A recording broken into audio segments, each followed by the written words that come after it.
So,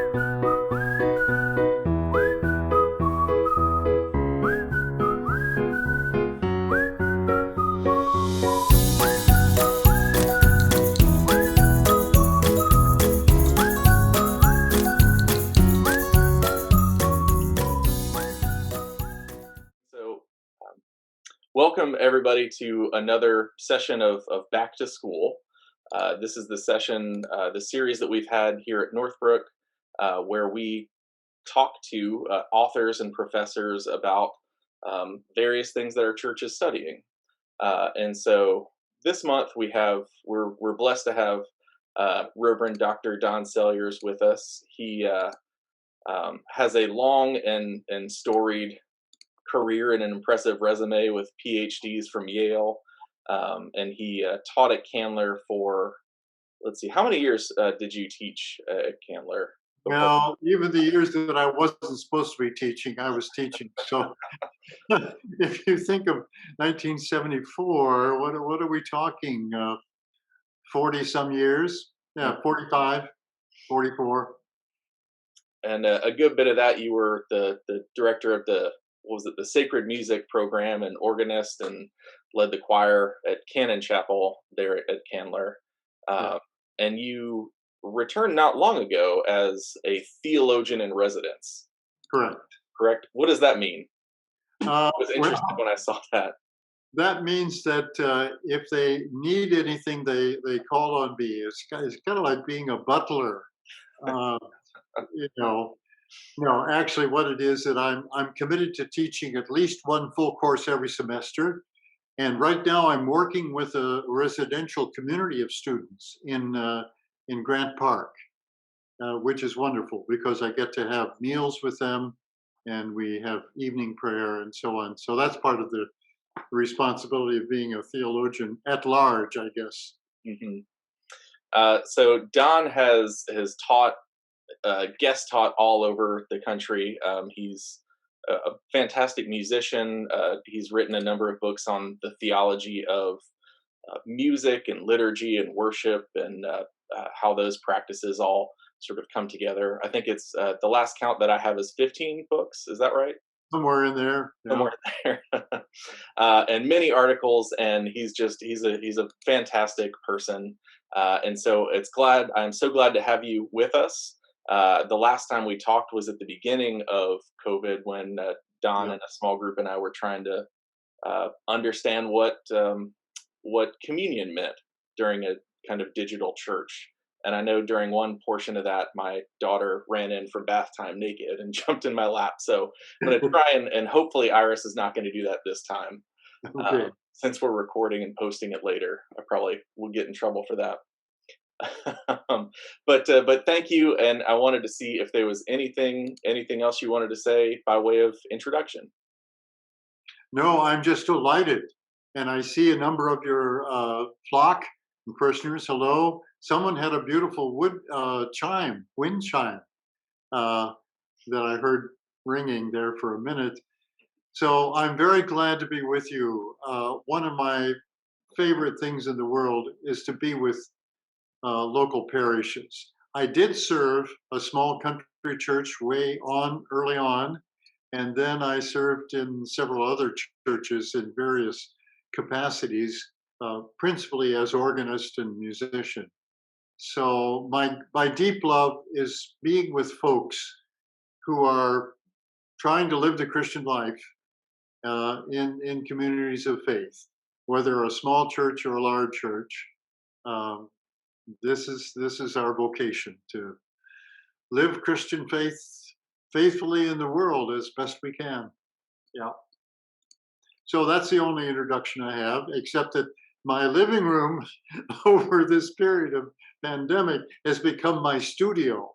So I have my piano here, of course, but we aren't having a concert tonight. And so I'm glad to be broadcasting from where I live. And we're glad to have you. And if you want to play anything for us, we will not fight you on that. Okay, all right. But just to get us started in this conversation, you have spent your career teaching pastors about and writing about and practicing worship. So I can't think of a better person to help us explore the connection between worship and liturgy and theology. So just to lay the groundwork for this hour for this conversation, um, I wanted to just set some terms. So what do we mean when we say liturgy, and how is that related to theology? Which we could spend an entire career doing. But if we could just get like 1,000 foot view of Okay. the basics of what we're talking about tonight. Right. Yeah. Well, liturgy has an origin in a Greek word which simply means, in a secular sense, work of the people, communal work, where people join together to do something. That was its original secular meaning. Well, then, of course, in Judaism and in Christianity, it then began to be applied to the ritual life of the community. Uh, and so liturgy has this sense of how we pattern our gatherings to praise God, to worship God, to be formed in a certain way of life. Uh, Now, the word liturgy sometimes, for some people, has a kind of highfalutin sense. Oh, that's for the Cathedral of St. Philip and people who like smells and bells. Well, I'm here to disabuse you of that. That's not what I would mean by liturgy. In fact, I would think that in evangelical churches and even Pentecostal churches, though they may break out in hives when they hear me talk about liturgy because they're thinking, oh, that belongs to someone else. I would say that every community that practices worship has a liturgy of some sort that forms people in a way of being together. So that's the way I'm going to introduce the word to you tonight. And I think that's very useful because it allows us to talk over between traditions. And Methodism, of course, uh, has an interesting history here because Wesley certainly thought that the Anglican prayer book of 1662 was dropped down from heaven. I mean, he was a faithful Anglican prelate. And his liturgical, that is to say, his worship sensibility, at least at the beginnings, uh, was rather on the high church side. But he nonetheless developed, I would say, as Methodism inherits it, both a more formal traditional side. And of course, as you know, Wesley was for field preaching and for what we now call more evangelical movements. So that's the way I'm going to use the word liturgy. And I think the thing that you've given me, the question you behind us here tonight is, how does this form people? You know, I've been very interested, haven't you, in some of the political discussions going on in our country right now. And the question comes up many, many times by very secular people. Well, what kind of people do we want to be? What kind of nation should this be? I think you're all familiar with that. That's come out of a lot of the turmoil and the stuff that we've been going through. Well, if a nation can ask, what kind of people should we be? Then surely the church must ask that as one of our very first questions. What kind of congregation are we? What kind of people are United Methodists? What is our basic orientation to God and neighbor?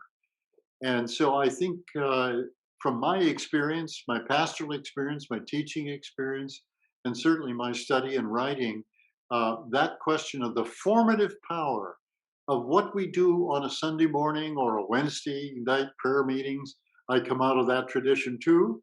Some of you may remember Wednesday night prayer meetings. Uh, and they were kind of a counterpoint to Sunday morning, which is a little more formal, a little more ordered. So I think your basic question is one I've wrestled with. How does liturgy, in its various forms, actually shape the life of a community? And there's much we could say there. Obviously, we could go into great detail, but here are some clues that I think probably apply that your folks are thinking about too. If I had to name just some very essential things about what you know goes on at your church at Northbrook in the Sunday liturgy, well, scripture, prayer of great varieties. We sometimes don't think about the whole variety of prayer. There's song and music. And believe me, we will gather and sing together. I guarantee. God has promised this. That we'll be singing live, and it'll be such a relief, and there'll be many tears shed to hear the congregation singing. And then there is proclamation, obviously, sermons, homilies, reflections of various sorts. And then there's a whole category of things that we sometimes don't think about. uh, I would call them nonverbal languages. And this is the language of the sacraments, the water bath, the anointing, the ritual of Ash Wednesday. Obviously, baptism is so crucial here. And of course, the Lord's Supper, which essentially is a profound uh, dance. It's a profound nonverbal gesture, though we have words in it. So those would be some of my essentials that you do in your church. And then the question is, how do these things shape us? Well, obviously, we all want to be shaped by Scripture, and we all have our scriptural texts that mean so much to us. I mean, think of the scriptural texts. If we were to take just a few minutes now and say, what is that set of scriptural texts that guide your life? Some of you may say, well, Psalm 23, the Lord is my shepherd. Some of you, like me, I remember in Sunday school singing Psalm 100, make a joyful noise to the Lord, or Psalm 95, that is really the invitation to liturgy. I mean, remember how that one goes. Oh, come, let us worship the Lord. Let us make a joyful noise. Come into his presence with thanksgiving. You know those texts. But some of you might also want to say, no, it's Sermon on the Mount. I can do I can do a whole world, but unless I have the Sermon on the Mount, I don't know where I am. Or some of you, it's the Lord's Prayer, which you probably do every Sunday or most Sundays, and probably in your own devotional life.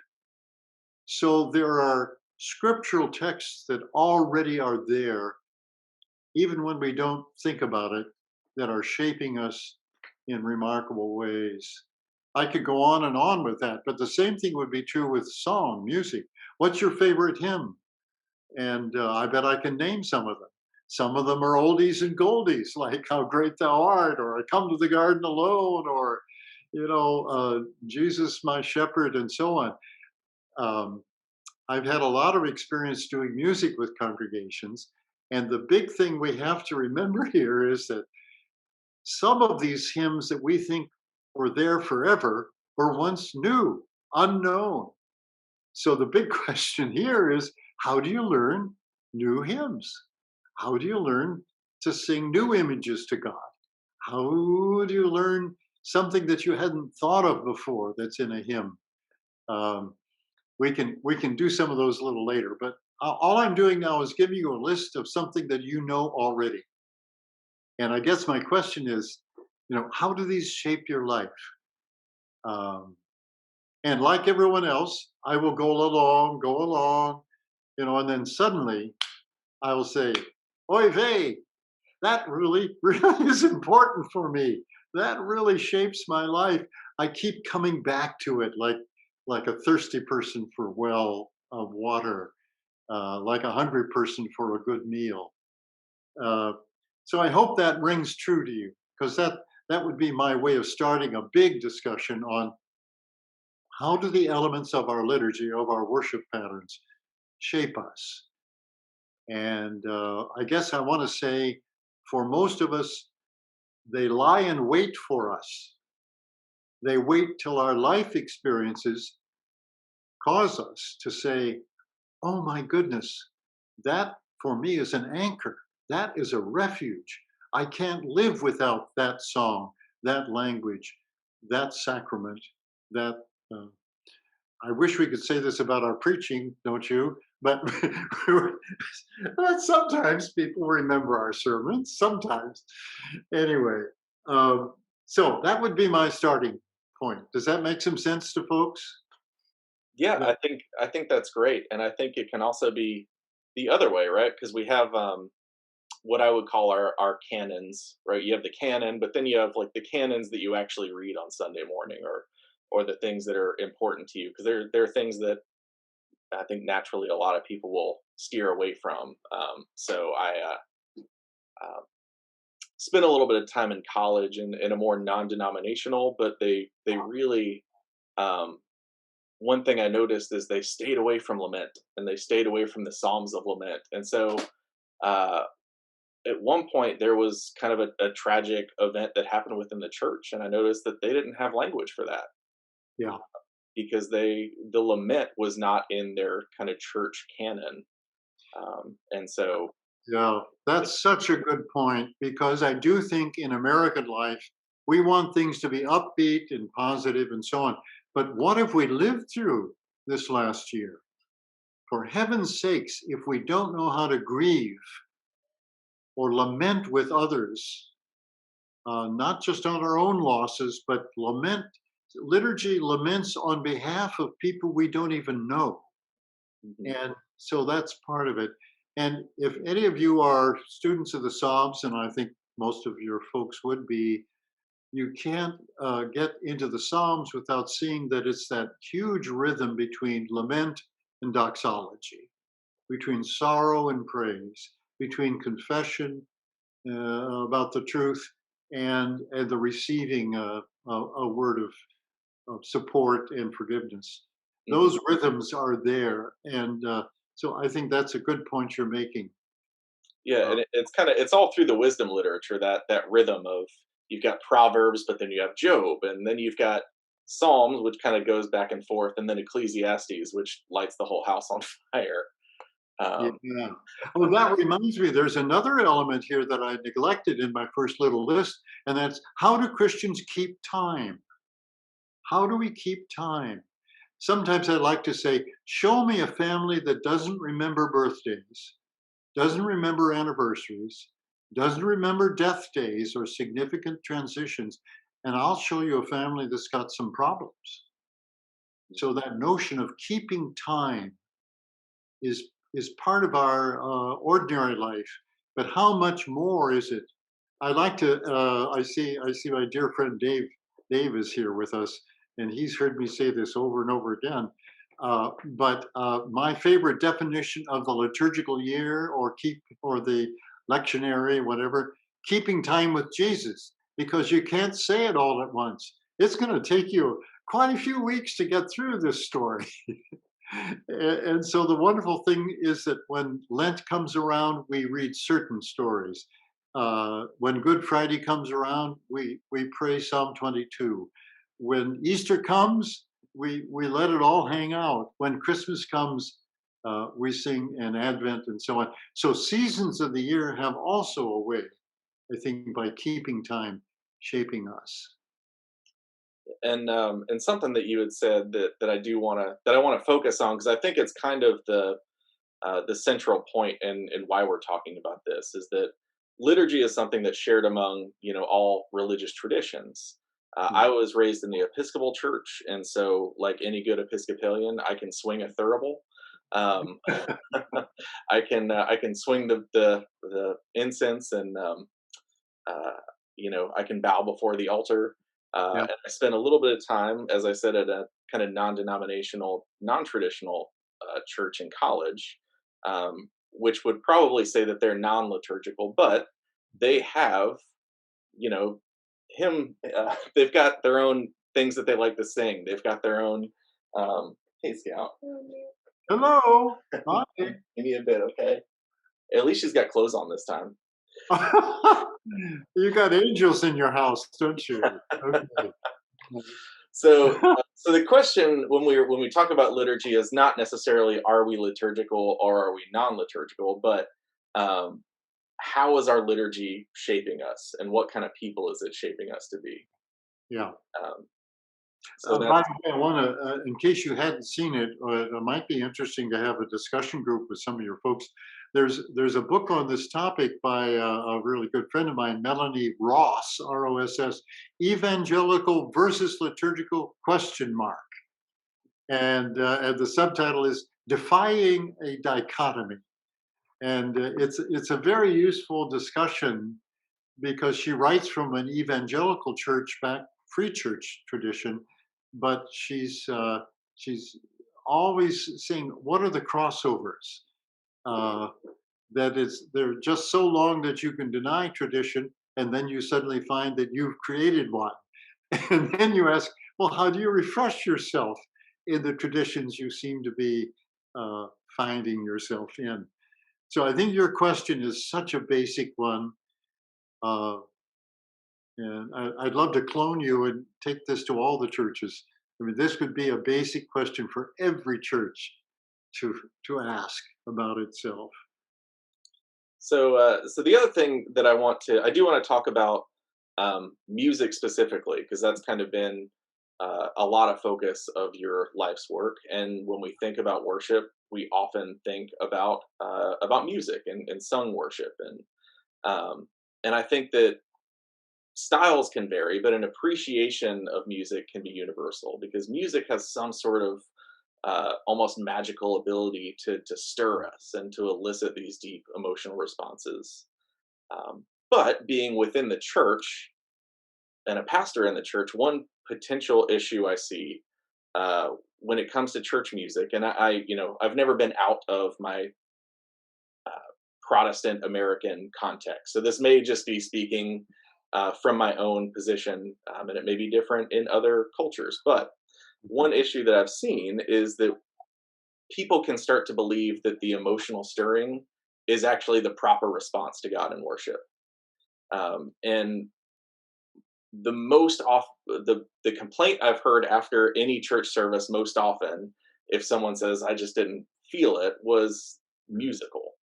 Yeah, Um, yeah.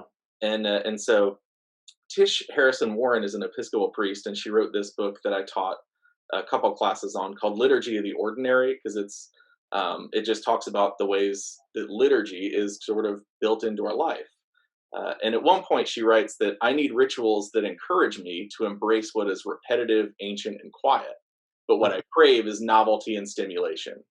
So, That's so very I just wanted to ask on the musical question, how does that form us into understanding what the actual proper response to God is, right? Because we still worship even when we don't get that sense. right.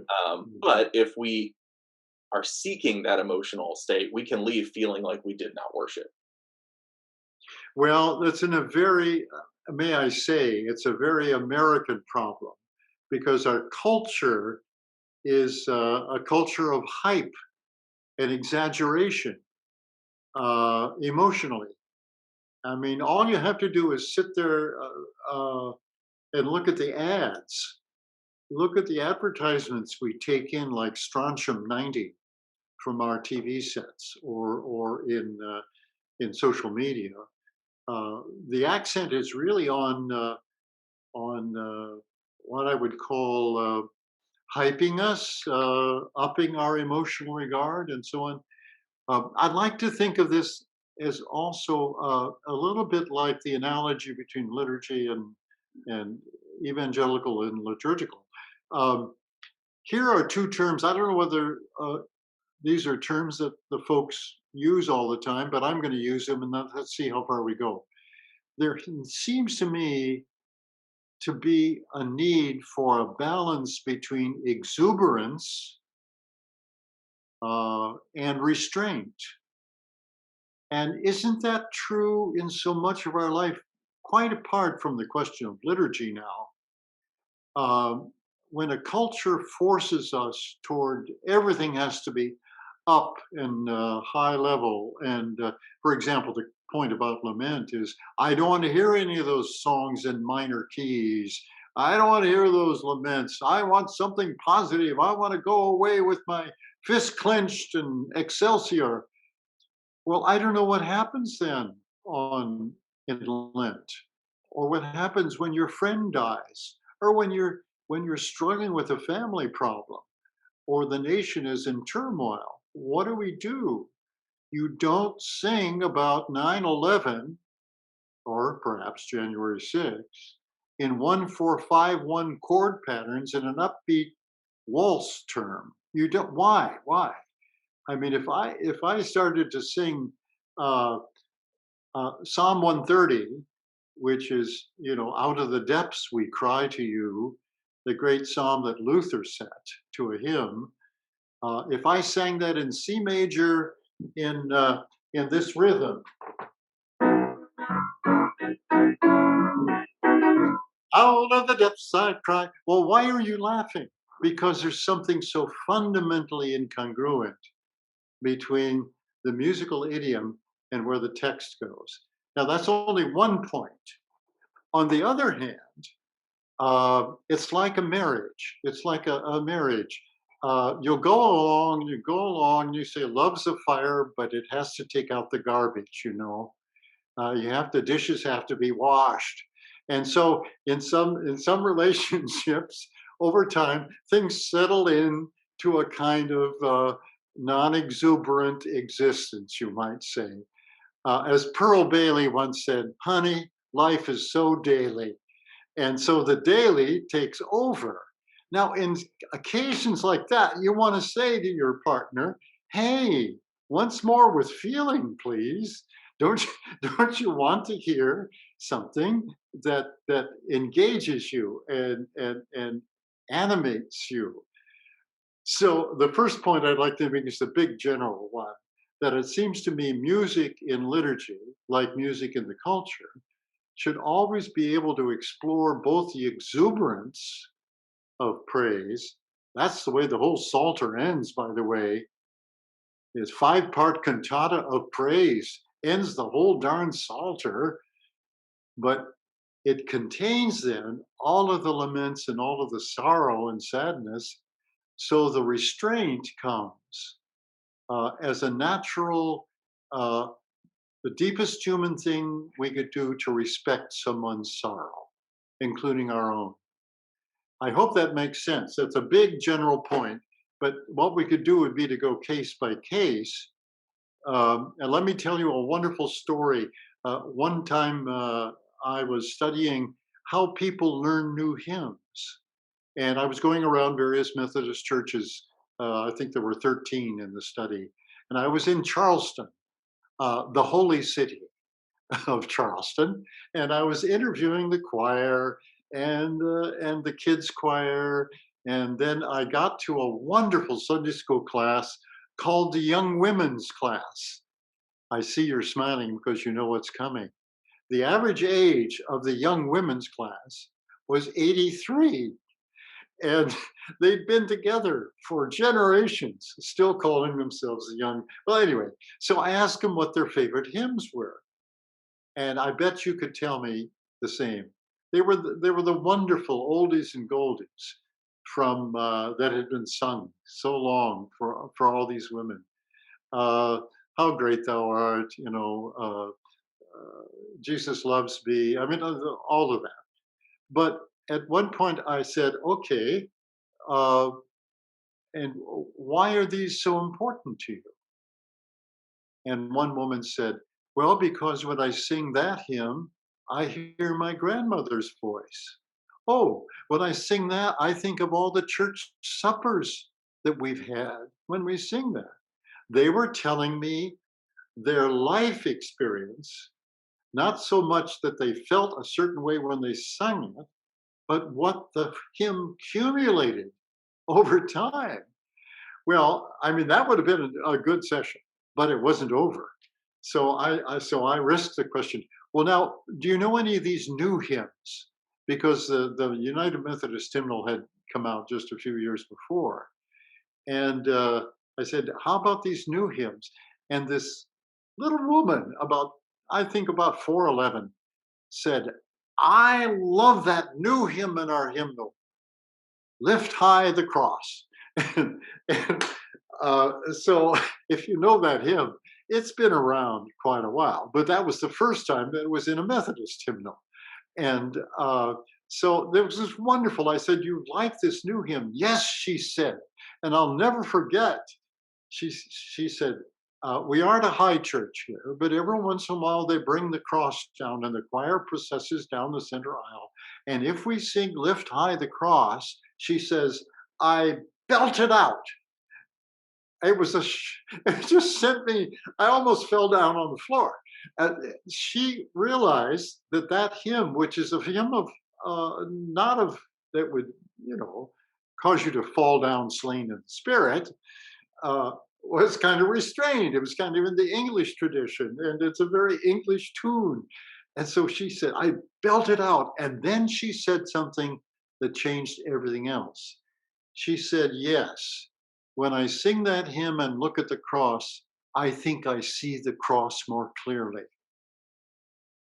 Talk about wisdom.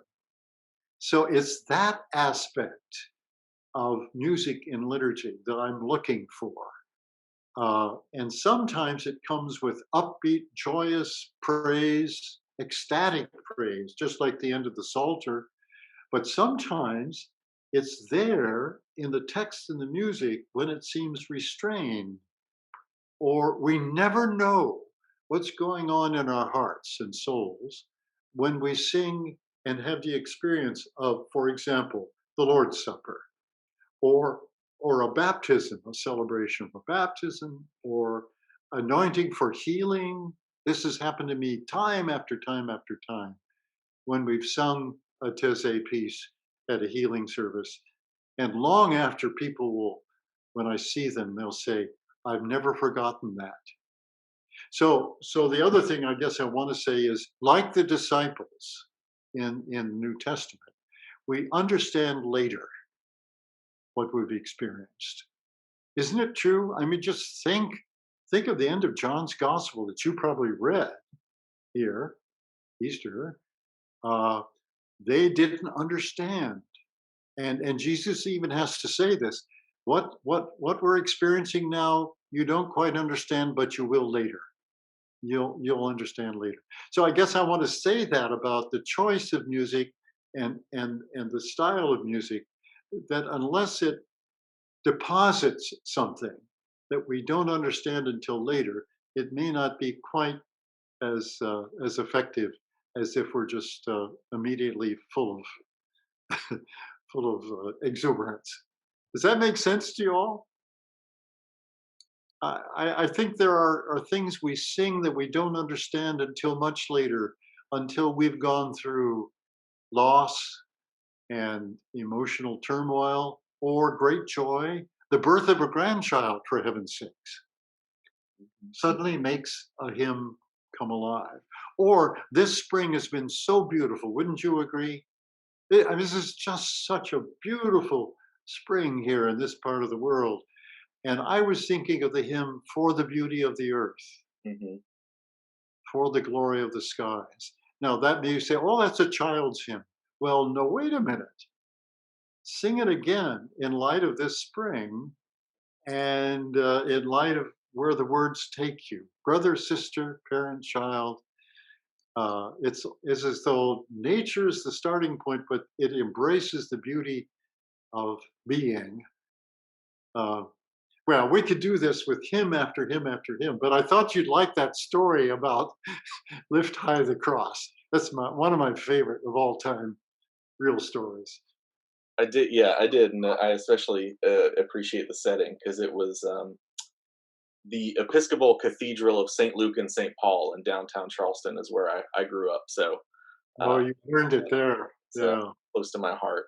yeah, yeah, Um, and I do, I think it's worth highlighting that regardless of whether whether it's the style or the hymns that we like, in the times that we don't have that connection to them, they're working on us. yeah, And I think you said earlier that at some point you go, "Oh, that's an anchor for me," right. because at some point it kind of slides into place.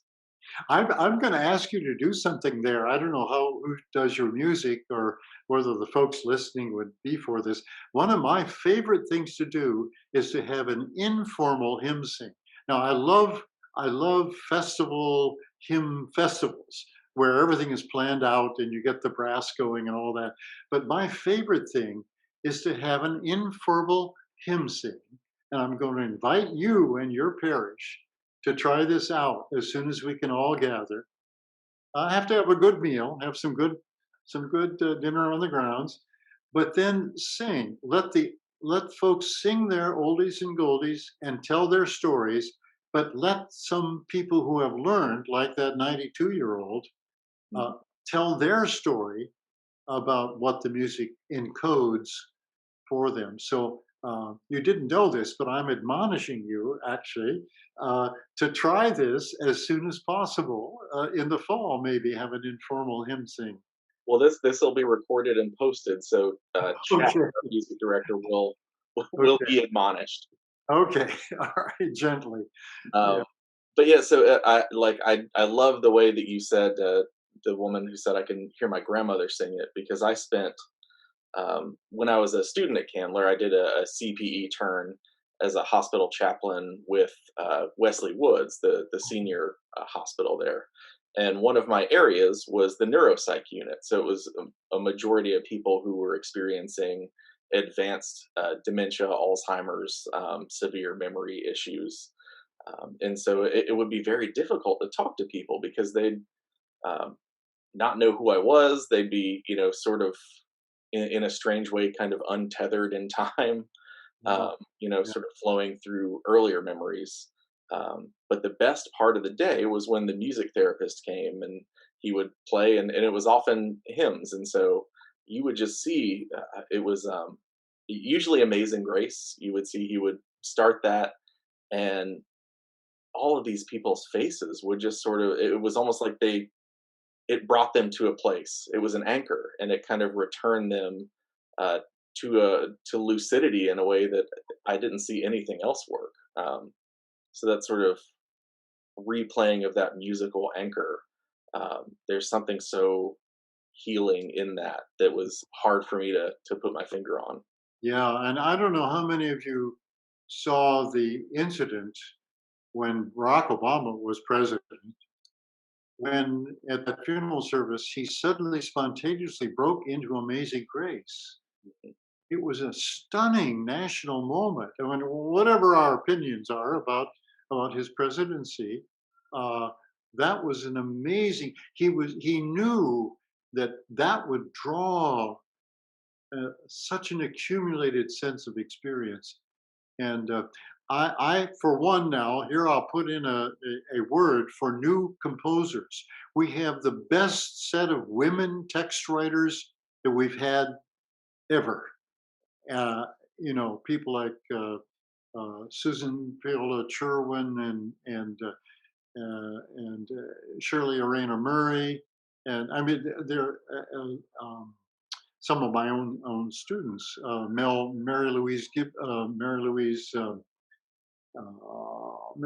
anyway, Bringle, who is the editor of the New Presbyterian Hymnal. We have some of the best women text writers. We need to learn their texts, and others too. There are even some men writing, believe it or not. But I would think that a growing church, growing in faith, would want to grow in its hymnic repertoire and psalm settings. Of course, at the basis of all song in the Christian tradition are the psalms, and I'm particularly fond of that New Presbyterian hymnal because they have most of the psalms in hymnic form available there. And of course, there's a larger tradition of chanting the Psalms or singing the Psalms in various forms. Even we Methodists got something stuck in the back of our hymnal. And I don't know how it is at your congregation, whether you sing those refrains or the Psalms, but if you don't, you should be hosed down. I'm gonna invite Dave because he he wanted me to ask you something about Okay. the refrains. So Okay. I'm gonna give him a space to do that. Oh, okay. This is dangerous. This is really Yeah, yeah. So, one of the things, if you ever, I know this never happens to anyone, but you get bored in church and you're thumbing through the back of the hymnal and you see the Psalms and you see the little one line of music between each psalm, and that corresponds to the song right below it. And Don, you happen to be one of the authors of well, a good slough of those. I wouldn't say a sloth, but yeah, uh, just a chunk of them. yeah. And that is, it's such a gift. I know it's enhanced my spiritual life in places where I've been pastor. It has enhanced the life of the congregation. Um, and yeah, I remember something that you and your daughter said once in one of your y'all's talks about how it's hard to get a bunch of preachers to learn to sing an antiphon, It's true. but Emily can have entire albums sung back to her in a concert. Oh yeah, And so, true. what's the that is such a rich gift to us. But what's that like? I mean, just kind of, I guess I'm feeding you the answer to the question, but what is it like to be able to know that? And I mean, again, you're too humble a person to really to go there. But what's it like to just have this resource that's there and have people using it Oh Sunday in and Sunday out well. that you had a part of contributing to, and Okay. then maybe the second part of that is um, maybe some samples in addition to doing a hymn sing of what it might be like to help introduce this type of thing to a congregation. Yeah. Oh well, I like it. The second part of your question. As far as my feeling is concerned, when I hear people um, being introduced to the Psalms by singing these refrains. And there's an ancient, long, long tradition of these so-called antiphons. We call them refrains. Uh, so that goes 2,000 years. That goes back to Hebrew chanting of the Psalms. So that's another session we could do sometime, Ryan. But anyway, but the second part of your question is it is so satisfying when people begin to see that the Psalms themselves not only are meant for singing, but that they produce uh, echoes in these wonderful antiphons. And when we were deciding to do that for the Methodist gang, uh, we also decided it would be nice to have fragments of hymns we already know, and there's quite a few of those. So they aren't mine are new composed, but there are a lot of very familiar hymn snippets that introduce a psalm that it's very congruent with.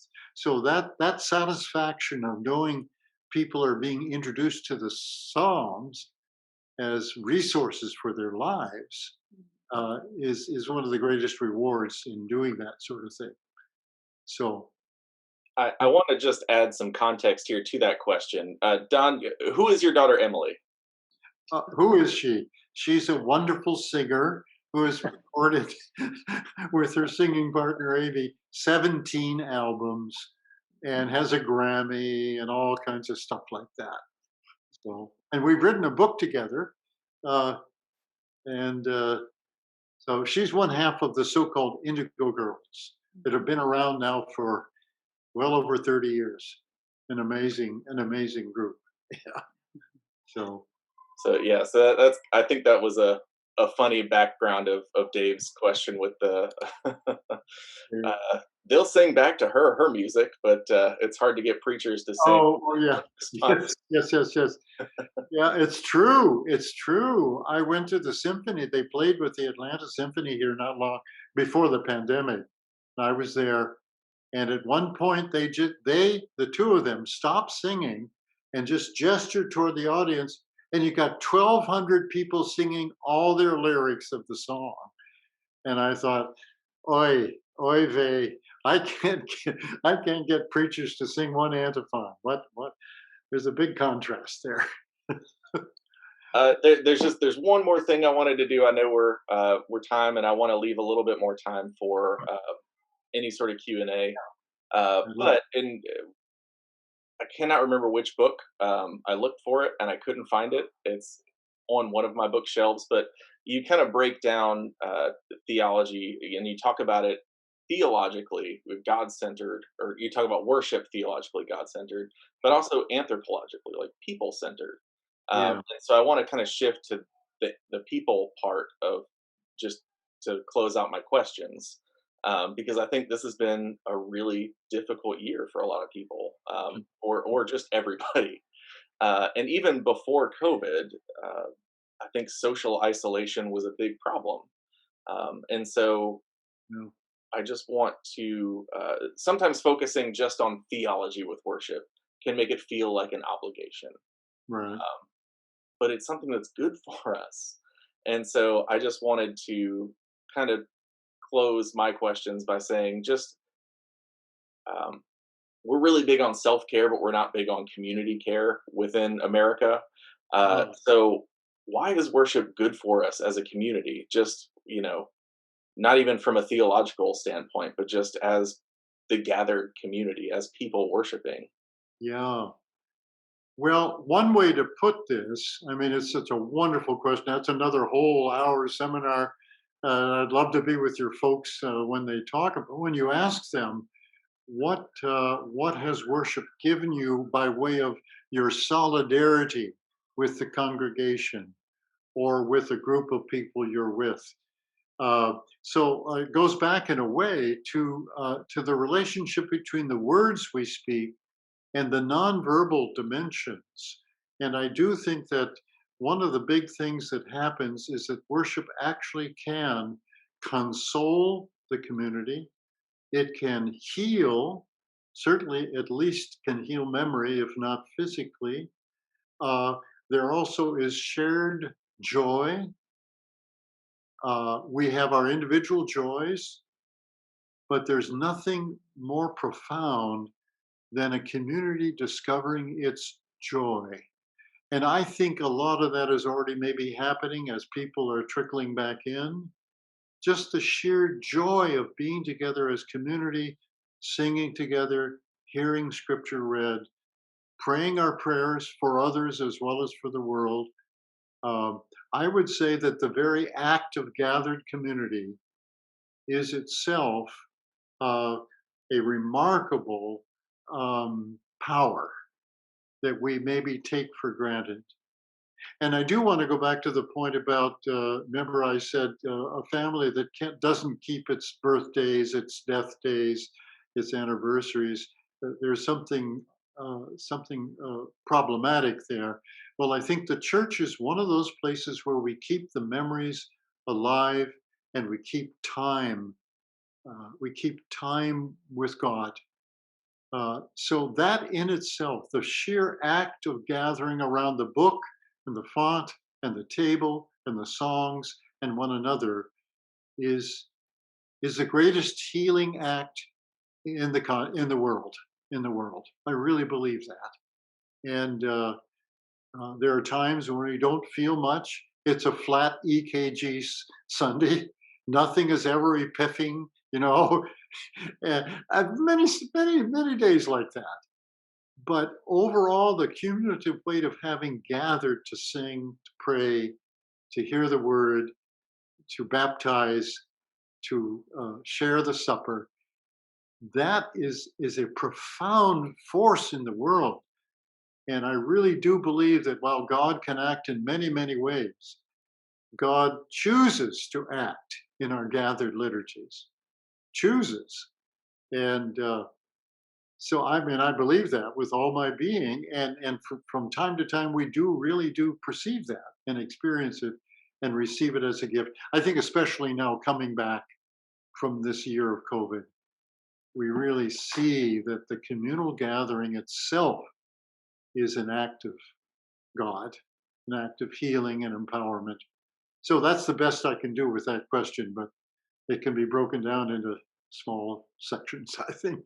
Yeah, that's great. And I think after the last year, I don't know that anyone will ever doubt the importance of the gathered community. Yeah, I think that's right. I think that's right. We're close to the end.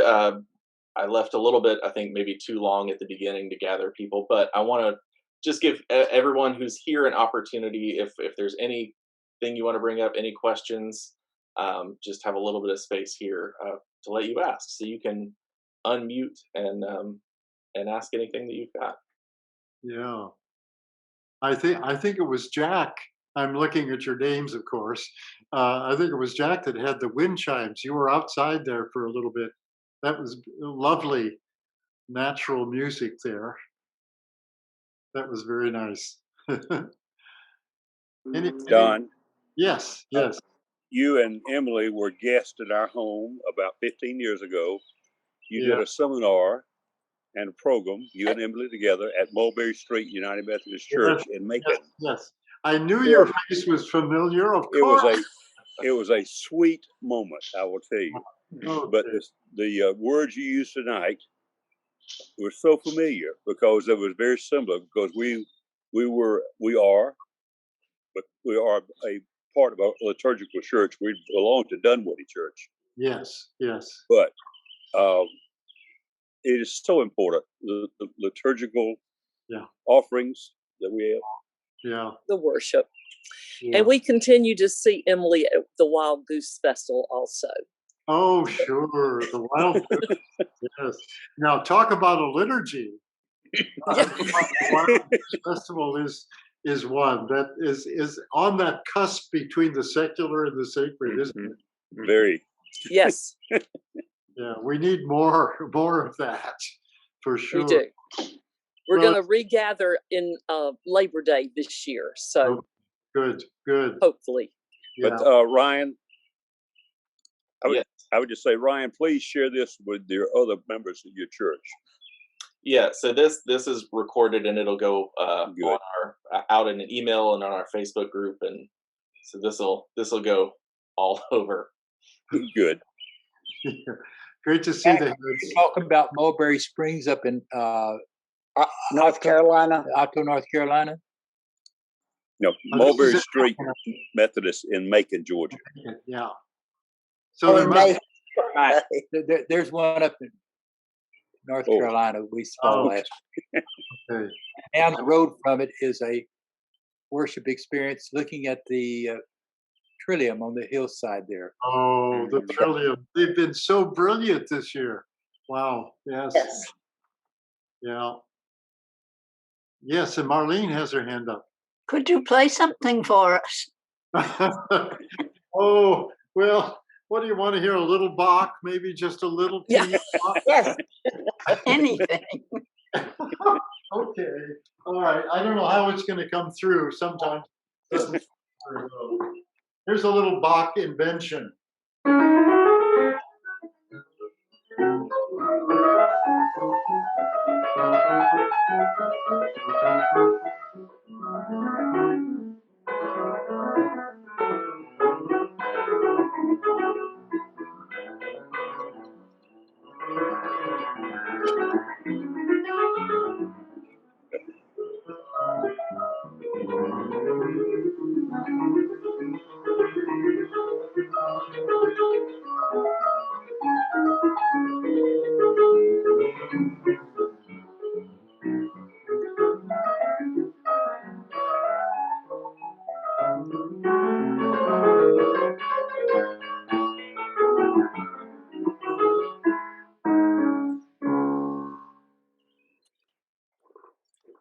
I hope that it wasn't too discordant.